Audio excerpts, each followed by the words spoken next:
Hello, my dear students. How are you all? Welcome back to the class. Today we are going to proceed with part 2 of chapter number 9 of your class 7th NCERT textbook, that was sexual reproduction in plants.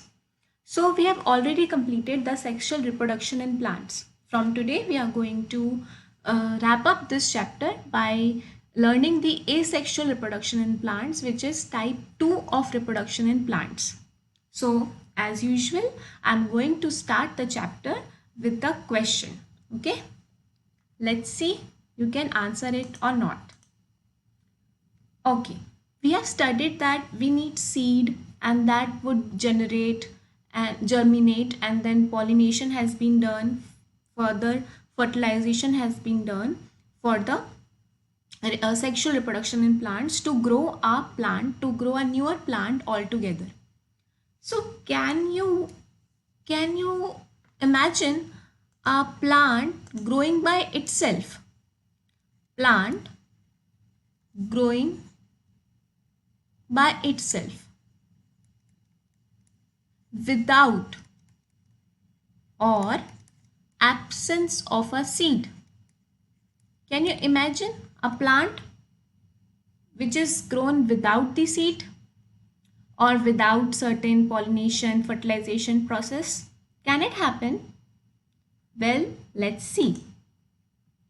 All right, we have learned that to grow a plant we need to have the male and female gametes. In the previous class we learned that male and female gamete, when fused together, that is fertilization is done to grow a plant altogether, as you can see on the screen. You can see the male part, which is anther and stamen. These anther and stamen you can see all together forming the female part, which is style, ovary, ovule, right? And then forming the whole flower, right? So let us see what are the other options to grow a plant altogether without any sexual reproduction. So my dear students, the next option, or the type 2 of reproduction in plants, we are going to learn that today, which is asexual reproduction. Isn't it exciting that a plant can grow without a seed? Let's see how. So we already know that reproduction means to produce again, right? To produce again. But what? To produce the offspring or a baby plant, right? In asexual reproduction, the plant requires only one parent. Okay, trait information from the parent is passed down to the offspring. Here trait means, we already know trait means character, right? The character, the genetic character is being passed down to offspring. Only and only one parent is required in this asexual reproduction, in comparison to sexual reproduction, which requires two parents, but here only one parent is required. Okay. So these are the examples of asexual reproduction in plants, like potato, some of the water animals, hydra. Here is the example of hydra. Okay, the cacti or cactus, you can see, the dragon fruit, some ferns or mosses which come under fungi, right? And also the bacteria or the algae. We are going to see them in detail one by one. So in asexual reproduction, there are two kinds of asexual reproduction which take place, which is totally natural, means God has given this process, and artificials, which is man-made. Okay, in order to survive different habitats of diverse category, man has introduced the artificial method of sexual reproduction. We are going to see one by one. First we will see the vegetative, or you can say the natural asexual reproduction. Okay, first is vegetative propagation. Yes, as the name suggests, we already know that plant has vegetative and the reproductive organs, right? What were they? You already know this. What were they? They were in vegetative parts were the stem, the roots, the branch, right? And reproductive part was only one or two, which was flower and the leaf, which we have already studied about. So any plant which grow with the help of these vegetative part of a plant is known as vegetative propagation. Propagation means to propagate or to grow. Okay, start with the vegetative propagation, which we already know that vegetative propagation, when the parts of plant which is vegetative, that is root, stem, branches are involved to form a new plant altogether, is known as vegetative propagation. It is a form of asexual reproduction present in plants where new individuals are produced from the vegetative parts of a plant. Example, for example, the potato. Okay, potato eye are the tube-like structures help in growing the potatoes. We all know that potato is a modified stem. So potato is being formed with the help of the eye or the tubules. Okay, majorly known as eyes only. Potato eyes. Okay, they are the modified stem because along with the function of stem, it is performing the function of a root as well. So it's a modified stem. Okay, means the stem which is also performing the function of a root to grow up potato plant altogether. Okay, likewise the sweet potato is also the example of vegetative propagation, which is known as modified root. So in this sweet potato, the root has been used to grow the sweet potato. Okay, you just need to take out the tubules or eyes of a potato from a potato and then just germinate that tube or eyes in the sand, okay, in the soil, and tada, you get the potato itself. Okay, so in these kind of plants there is no requirement of seeds. You can grow a plant from a plant only. Okay, let's see next. Next type of asexual reproduction is budding. Okay, you generally have seen the stale bread at your home, right? Okay, when you are not able to see this through a naked eye, but what is happening in the stale bread is the reproduction of yeast. Okay, yeast is the bacteria which is formed inside the stale bread. And what is happening? The budding is happening. And what is budding? Budding is a type of asexual reproduction which is happening in the yeast cell. You can see here the yeast cell which is outgrowing a bud-like structure. You can see this structure. It is a developing bud, and then a new bud is formed from it, and then multiple of bud, which is known as chain of buds, is being formed and grow a yeast. Okay, it's a plant altogether, but you can't see through a naked eye. You can see only these green and black patches identifying or recognizing that the bread is staled. Okay, so it's a budding which generally happens in the bacteria. Okay, and then there is more example of budding, which is bryophyllum leaf. So in this type of leaf, the buds or the leaf itself is formed at the corners of the leaves. You can see at the borders of these bryophyllum leaves, some more leaves are just growing all together, and these leaves, when just get out or exit out of the leaf of bryophyllum leaf, altogether a new plant is produced. Okay, so it was the second type of asexual reproduction, which is natural. Okay, it's a God-made process, that is budding. Okay, number third, fragmentation. I bet you have seen this with your own eyes. during rainy season you must have seen all greeny areas on the floor. Certain you might call it as kai in Hindi. All the green area, green, this type of green area has been formed generally during rainy season, or a place which is generally wet itself. Okay, usually the place which is wet and never dried up. So this kind of spirogyra formed there. Okay, this is what, this is kind of, you can say, fungi. Okay, the name of this fungi is spirogyra. So see, there is multiple amount of spirogyra which is formed, and this is the microscopic view of the spirogyra. So what is happening? Fragmentation. It is the another type of asexual reproduction which is been happening in the spirogyra, which is a type of fungi. Okay, here what happens? Various types of filaments of spirogyra break down, and then these fragments can grow into a new filament, all together forming a colony of these fungi.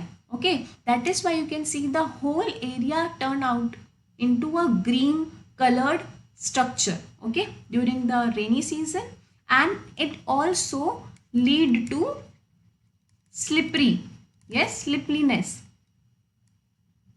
Okay, on this place people suggest not to go, as you can just fall down, right? So it is none other than but the fungi which is known as spirogyra, and which is forming or producing more and more, forming the multiple colonies due to the fragmentation. Okay, now next is spore formation. Here you can see little bit these kinds of spores on the leaf. This leaf is known as sporangia. Okay, that was spirogyra, this is sporangia.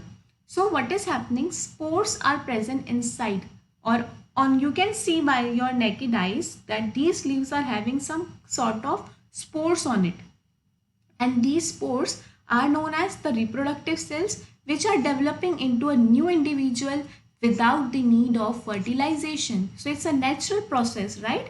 Naturally the plant is growing itself from a plant itself, right? So through a spores, which are the reproductive cells in the sporangia, which helps in the formation of a new individual without the fertilization. Okay, and there are the examples: fungi, mosses, ferns, and some algae. So what happened, as you can see in this picture which is provided to you in your NCERT textbook, you can see the spore formation in fungus. So this is the structure of fungi. You can see these structures which are present or rooted inside are known as hypha. Okay, hypha. And then this is the sporangium, and beneath it you can see the spores. These are the reproductive cells which are going to produce a new fungi altogether.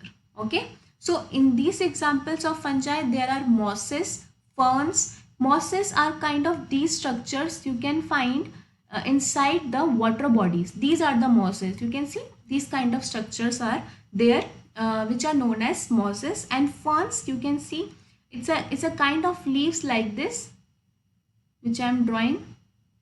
These are the ferns.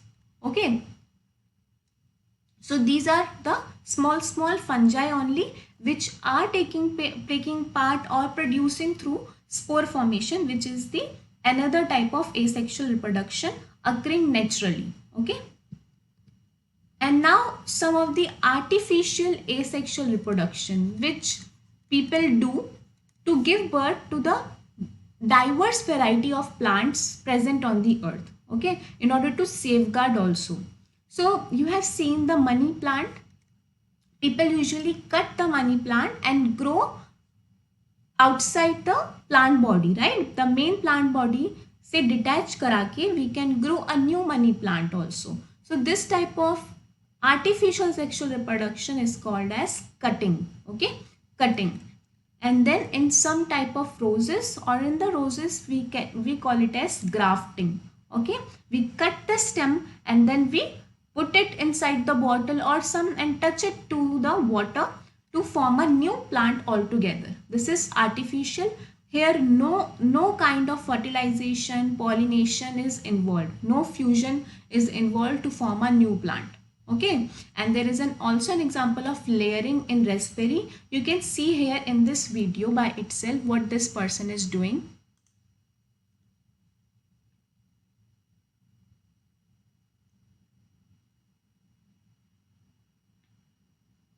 Okay, so altogether the stalk or stem is being removed from the plant, from the actual plant, and then it is embedded inside the soil to form a new plant.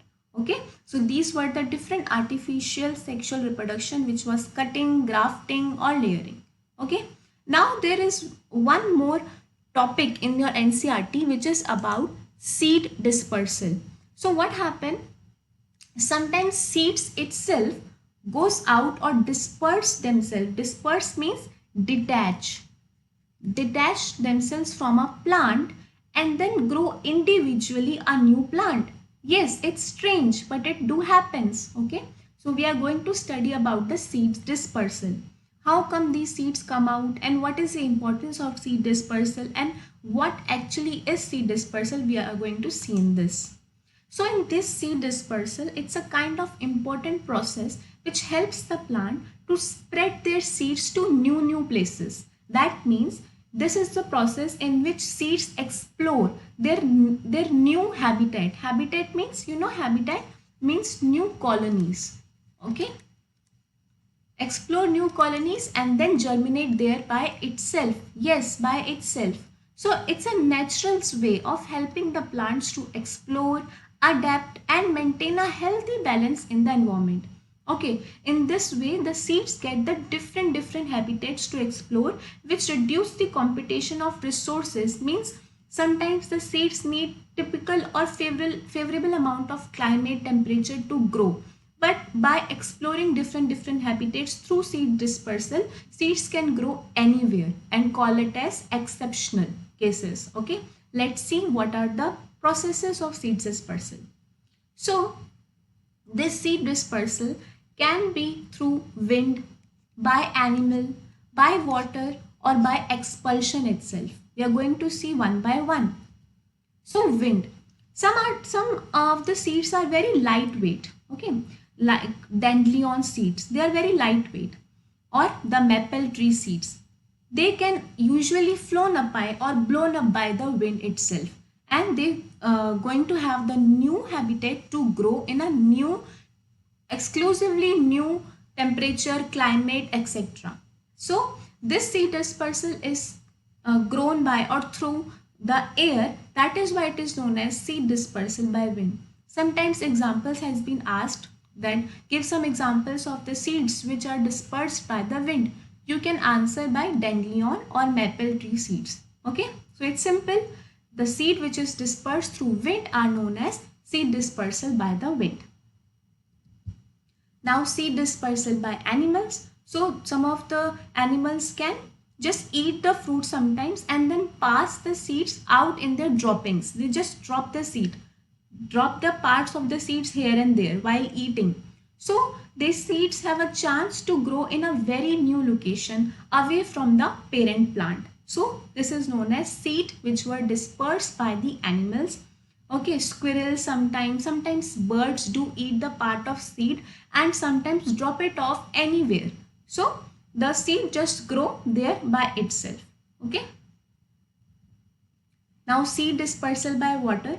Usually the plants which grow nearby the water usually are dispersed by the water, like coconuts. Okay, these seeds may wash up or on the shore or settle in new location where they can take root and grow into a new plant altogether. So example is lotus seeds also and the coconut plant. Okay, coconut seeds. Now this is new to you, that is dispersal of seeds by expulsion. Expulsion means the force at which seeds itself come out of the you can see pod. You can you must have seen the pea plant, right? Pea seeds having the pea pod inside which the different peas are present. So what happens generally, the seeds just shoot out from the pod. Okay, this is the pod. You can see this is the pod under which the inside which the seeds are present. So they just pop out or shoot the seeds away. They have a built-in mechanism, you can say. This is natural. Okay, a usual method. This is a very unique method by which the seed disperse off. Okay, when the seeds are mature and ready to be dispersed, the plant's fruits or seed pods dry out and become tense or tight. That is why they shoot out the seeds outside the pods. So what are the examples? The 12 weed and the violet seeds are the examples of dispersal of seeds by expulsion. Okay. So what is the importance of dispersal seeds? Seed dispersal helps the plants to find more exciting places or to explore the different habitats to grow eventually in the given situation. Okay, so first is finding the new habitat or new places. When seeds are dispersed, they have more space and resources to grow without any competition. Okay, and diverse seeds means variety of seeds. It leads in variety of seeds which can adapt better to changes in the environment and stay healthy, right? And the last one is they provide food and homes for different animals, right? And keeping the nature in harmony. Harmony means peace. So different seeds, the different variety of seeds with the presence of variable climate and temperature, they grow out in different situations altogether, helping different animals, and also they are helping in the ecosystem also, right? Productive ecosystem. So was the importance of seed dispersal, which is naturally happening. Now we are going to see the NCERT exercises. Okay, fill in the blanks. Production of new individuals from the vegetative part of a plant is called obviously vegetative propagation, because here the developing of a new plant is exclusively from the vegetative parts of a plant, which are stem, root, branches. Okay. Next, a flower may have either male or female reproductive part. Such a flower is known as unisexual flower, which is having either male productive part, male reproductive organ, or a female reproductive organ. Okay. Number third, the transfer of pollen grains from the anther to the stigma of the same of another flower of the same kind is known as pollination. But which kind of pollination? Self-pollination or cross-pollination? Please focus at the question first. What is it asking? It is asking that there is a transfer of pollen grains from the another and from the anther to the stigma of the same or of another flower of the same kind. Means the plant is same plant having two flowers. So it is self-pollination or cross-pollination? Yes, it is self-pollination. Okay, because only one plant is there and that one plant is having two flowers within which the fertilization is taking place. Okay, that is from one anther to the other style of the same plant. Okay, that is self-pollination. The fusion of male and female gamete is known as fertilization. Seed dispersal takes place by means of wind, insects, water, or by expulsion itself. Describe different methods of asexual reproduction and give examples. We have already learned it about. That is vegetative propagation, budding, spore formation, fragmentation. Okay. Explain what you understand by sexual reproduction. Sexual reproduction means the involvement of two parents, the fusion of two parents, fertilization is involved, pollination is involved to form a plant altogether. Okay. State the main difference between asexual and sexual reproduction. The main difference is that the asexual reproduction only and only involves the one parent and the sexual reproduction involves two parents. Sketch the reproductive part of a flower. You can draw by yourself by labeling all the male reproductive part, which constitutes of anther, filament, also known as stamen, and then you have to label the stigma, style, ovary, which is carpel, and that is your female reproductive part. Also, you have to grow the petal, sepal, whole flower, which I have already discussed in the previous slide, you can take the answer or guess the solution. Okay. Explain the difference between self-pollination and cross-pollination. I have already discussed it. Self-pollination means single plant with two different flowers. Okay, fertilization हो रहा है उसमें. और cross-pollination, two different plants and two different flowers. Okay. How does the process of fertilization takes place? So it is followed by the pollination. When the anther is being transferred to the stigma, only then the fertilization takes place, which forms the style, and the pollens reach out to the ovule, and then the whole ovaries turn out into the fruit, and ovule turns into seeds which are enclosed inside the fruit. In this way, the fertilization in plants or flowers takes place. Okay. Alright, describe the various ways in which the seeds are dispersed. You know, by wind, by insects, and by expulsion. Match the following. Buds. Buds is to the yeast. Eyes is to potato. Fragmentation is to spirogyra. Wings is to maple tree seeds. And spores is equal to the rose. Okay. Alright, then we are going to study about the, okay, so here there is some correction is there, which is spores is to the bread mold. Okay, not to the rose, because rose is the, what is rose? Rose is the artificial type of sexual reproduction जिसमें grafting होती है. Okay, spores is to bread mold, where you have seen the yeast. Okay. All right, now we will talk about the, take the correct answers, which is the reproductive part of a plant is flower. The process of fusion of the male and female gamete is called the fertilization. Mature ovary forms the fruit. A spore producing plant is bread mold. And then a bryophyllum can reproduce by its leaves. So this was all about the chapter 10 of your class 7th NCERT textbook, that is reproduction in plants. So if you have any sort of doubts, just comment down below, and please do like the video so that I can make more and more videos for you. Till then, keep on learning and keep on revising. Bye.